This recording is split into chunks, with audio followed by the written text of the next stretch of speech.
ইমাম খতিবের পক্ষ থেকে সমস্ত মুসলমানদের পক্ষ থেকে এটাকে অবাঞ্ছিত ঘোষণা করা হয়।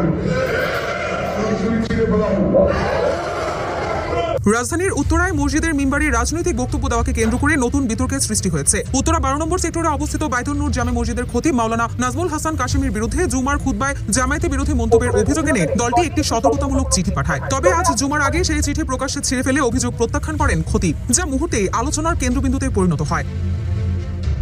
16 অক্টোবর উত্তরা পশ্চিম থানা জামায়াতে ইসলামের দপ্তর সম্পাদক জিএম আসলামের স্বাক্ষরিত সেই চিঠিতে অভিযোগ করা হয়, বাইতুন নূর জামে মসজিদ অত্র এলাকার একটি বড় ও গুরুত্বপূর্ণ মসজিদ। এখানে সেক্টরবাসী সহ আশেপাশের বহু ধর্মপ্রাণ মানুষ নামাজ আদায় করেন। তাই মসজিদের খতিব মিম্বারে নিরপেক্ষ স্থানে দাঁড়িয়ে সকল মতের মানুষের জন্য কুরআন হাদিসের আলোকে হেদায়েতমূলক নসিহা দেওয়ার কথা। কিন্তু গত 10 অক্টোবর জুমার খুতবায় তিনি বাংলাদেশ জামায়াতে ইসলামী সম্পর্কে বিভ্রান্তিমূলক ও উদ্দেশ্য প্রণোদিত বক্তব্য দিয়েছেন।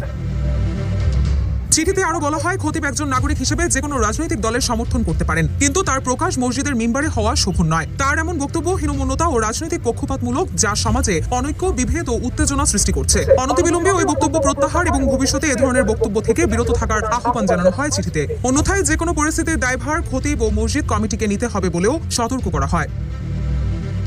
তবে আজ জুমার আগে মিম্বারে বসে সেই চিঠি প্রকাশ্যে প্রত্যাখ্যান করেন খতিব। প্রত্যক্ষদর্শীদের বরাতে জানা গেছে, জুমার খুতবায় তিনি বলেন, রোজা আর পূজা এক নয়। গত শুক্রবারেও বলেছি, আজ আবারও বলছি, আপনারা সংযত ও সংশোধন হন, তওবা পড়ুন। এরপর তিনি চিঠিটি মুসল্লিদের সামনে উপস্থাপন করেন। এ সময় চিঠিটি প্রত্যাখ্যান করে উপস্থিত মুসল্লি ও মসজিদ কমিটির সদস্যরা নারায়ে তাকবীর, আল্লাহু আকবার ধ্বনি তোলেন। পরে খতিব নিজ হাতে চিঠিটি ছিঁড়ে ফেলেন।